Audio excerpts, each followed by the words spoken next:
Okay, lads. Sorry about the limited version of my notebook at home. Getting updated tomorrow. Hopefully it'll go well. Now, slaves building a pyramid in order to drag a stone of mass 1 ton, which is 1,000 kilograms, across horizontal ground. The coefficient of friction between the stone and the ground is 1/4.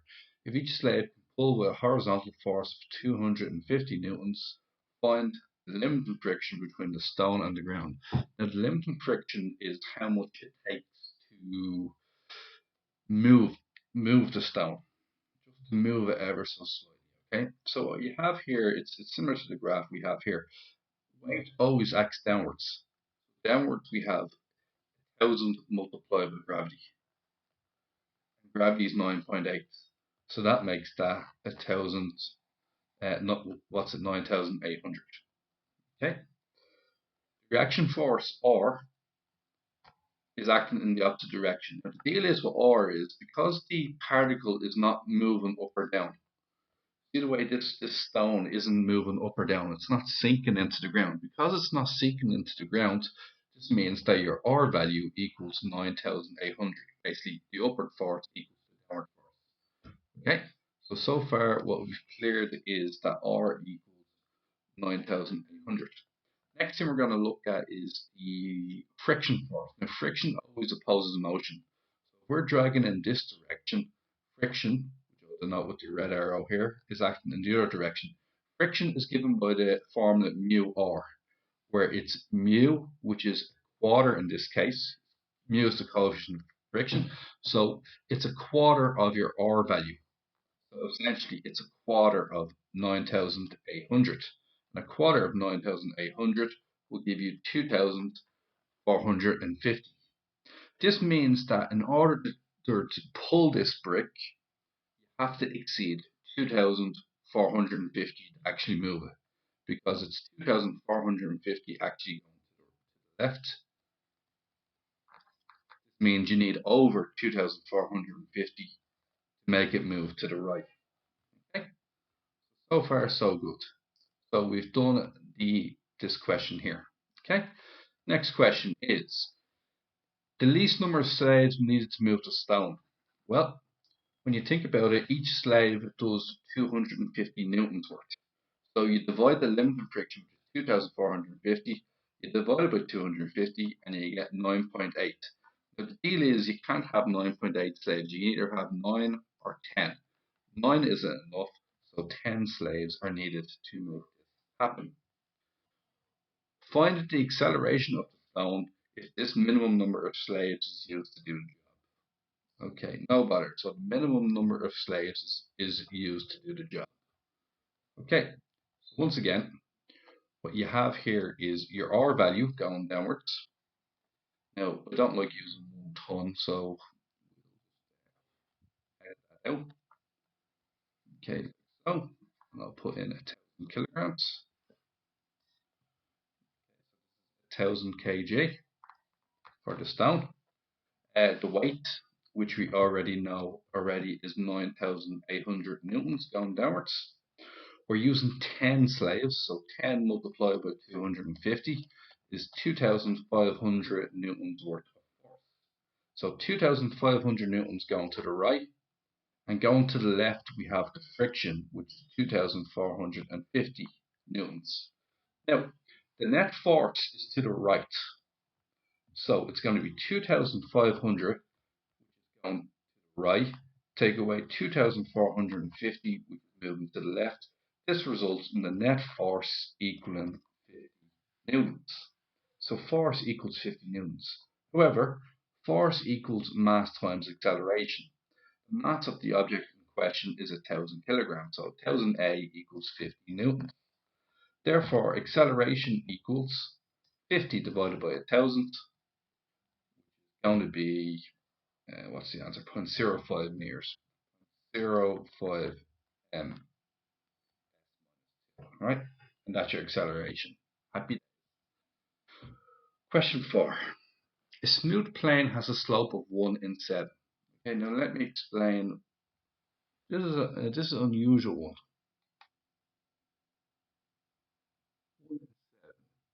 Ah, it specifies that angle sine 1 and 7. Now, this is a bit of a misprint, if I'm being honest. 1 and 7 would usually mean tan A equals 1 7. So it's I can see how people could get mixed up with this, or A equals tan inverse 1 7.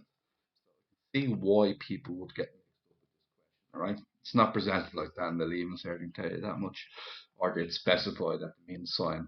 So basically also what they're telling me is that sine A equals 1 over 7. That is sine A.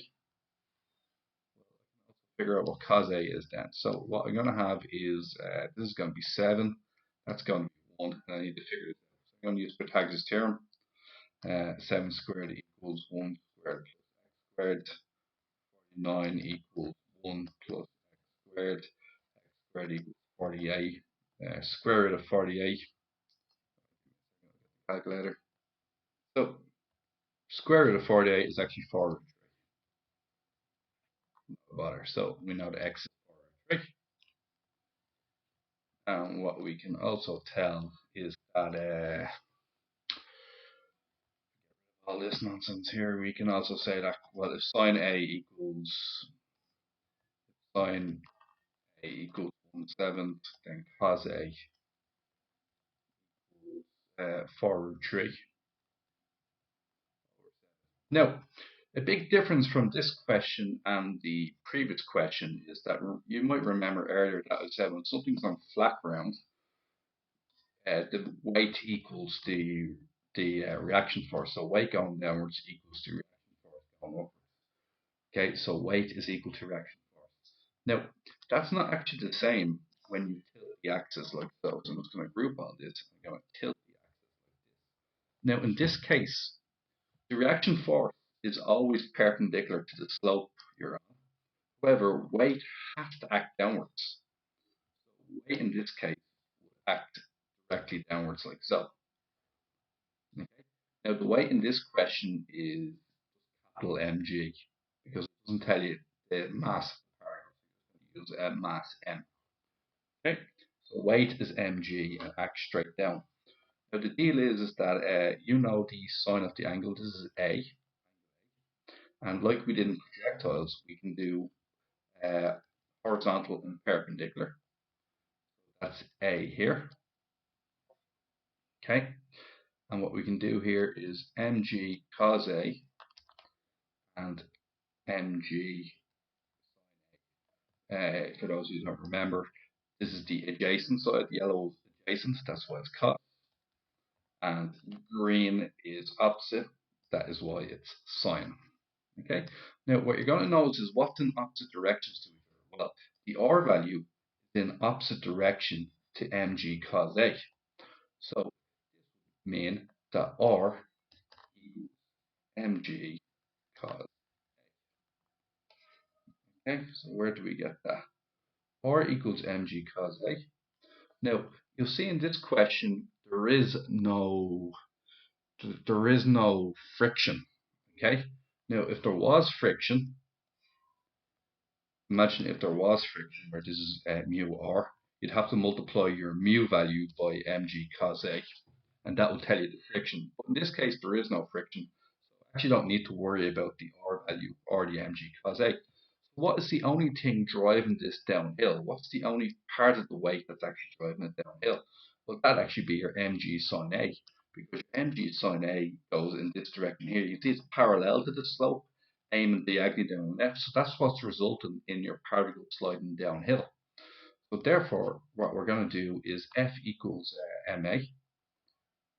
Okay, so we say is F equals ma, and then our only thing going downhill is going to be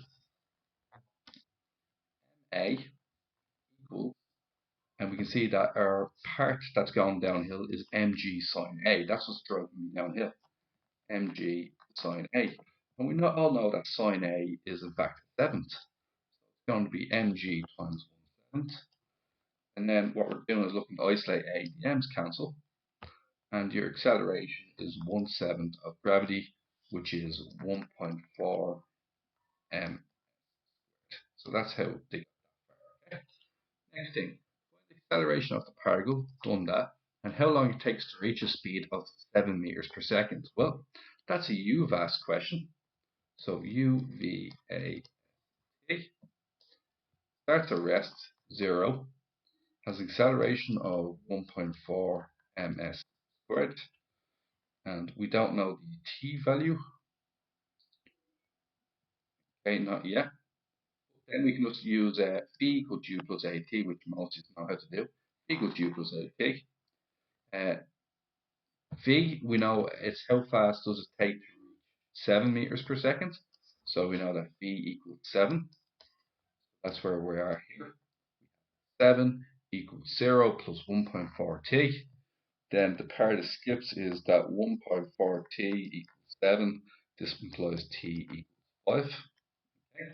The next part after that is how far has it traveled by then? Well, then we're going to use s equals ut plus a half at squared, which is 0 times 5 because the t value is 5. Half 1.4 times 5 squared, or t squared, which is 20. And then put all that in the calculator, and you get 17.5. Happy days, right? So that's how you do that question there. Now, we're going to move on to question 9. Now, question 9 is a good one because it actually has friction, okay, which is handy. Now, particle of mass 10 kilograms is pulled over horizontal ground. The pulling force has a magnitude of 100 N and makes an angle A with the horizontal, where tan A equals 3/4. Here's the deal. The 100 newtons here doesn't actually work directly across, so we have to break it up into its two components, okay? If you imagine my angle here, I'm just going to do it here. Upwards. What we have here is angle A, which is 3/4. You have the hypotenuse is 100 newtons. This means that both has a part of the force moves the object to the right, and part of the force is trying to pull the object up. This is going to be 100 sine A, 100 cos A, and this is going to be 100 sine A. Now, tan A equals 3/4. We're all very familiar with the 3, 4, 5 triangle. So find the hypotenuse, it's 5, and this is angle A. This will mean that cos A is 4/5, and A is 3/5. Okay, so it's going to be 100 times 3/5. Be 100 times 3/5, and this one's going to be 100 times 4/5. So 100 times 3/5 is 60. 100 times 4/5 is 80. Okay? Mass is 10 kilograms. So this is 10 kilograms. This means it's 10 times gravity going downwards, 10g, which is 98 newtons. Okay? So 98 newtons going down. Your reaction force is going up is equal to 98 or equal to 98 because it's not sinking into the ground, okay? So that brings us, let's sort of scroll this up a bit. And now we're at this stage here. Now, let's figure out what's going on here. Well, the R value would be equal to 98 newtons, but here's what's happening. The R value doesn't need, there's more than one upward force. There's actually two upward forces. An upward force of R and an upward force of 60 N. Basically, when you pull the object, if you imagine you're on the ground and you have a heavy bag lifted on you. This bag is on your chest. If you get somebody to pull the bag at an angle like this, try this at home if you don't really get it. Pull the bag at an angle. You'll find is that the weight of the bag feels lighter because the reaction force is reduced because this person is taking part of the weight of the bag in the tension of the pull. So the bag will feel lighter and the bag will also move to the right if pulled hard. So this is what happens. You feel it feels lighter than it actually is. Okay? So what we're going to say then is that weight going downwards actually equals reaction force going upwards. and there's the additional tension that's going up in that direction as well. So essentially, what we have is, sorry, I'll just bring that back. We have 98 newtons, 10g. Remember, the mass of the bag is 10 kilograms, so 10 times gravity, 98 newtons, equals the R value going upwards, and the T value, which is 60 newtons, going upwards as well. This means that the R value is experiencing 38 newtons. Okay, this is the reaction force. On the normal reaction, we already have that as 38 newtons. Now we have to find the acceleration. Well, acceleration is F equals ma. F equals ma, and the object is being moved to the right. There's only one force that's making it go to the right. There's no friction here, so it's going to be 80N equals ma, or 80 equals ma. Here we want. We know that the mass is 10 kilograms, so 80 equals 10a, and then a equals 8 ms to the minus 2. Okay, everybody? Now, the next question is different. The ground is rough, and the coefficient of friction between the particle and the ground is a half. Part 2, we've done that, now we're on the new one. Now, the reaction force stays the same, but what happens is there's a friction value here. F value, or F subscript R for friction, equals mu R. Mu is a half, so it's going to be a half times 38. It's going to be 19 newtons to the left, pulling it left. See this here? Okay, doesn't have the same pulling system as last time. 80 newtons to the right, 60 newtons in the air, the R value coming down, and the 98N coming down. Once again, the R value is 38 because 98 going downwards, 60 going upwards, and then 38 newtons going upwards. So the R value, so this weight equals tension in that direction, reaction force going upwards. What goes up equals what comes down, purely because the object isn't slipping, it isn't going down underneath. Okay, so it's not burrowing into the ground, so that means that everything is equal. Okay, now next thing, what is a half of the reaction force? Half 38. This means you're going 19 newtons to the left, you're going 80 newtons to the right. Once again, force equals ma, but this time your net force is not 80, it's 80 take away your 19, which is 61 newtons. 61 equals 10a, and this means a equals 6.1. Right, hopefully that clears up everything.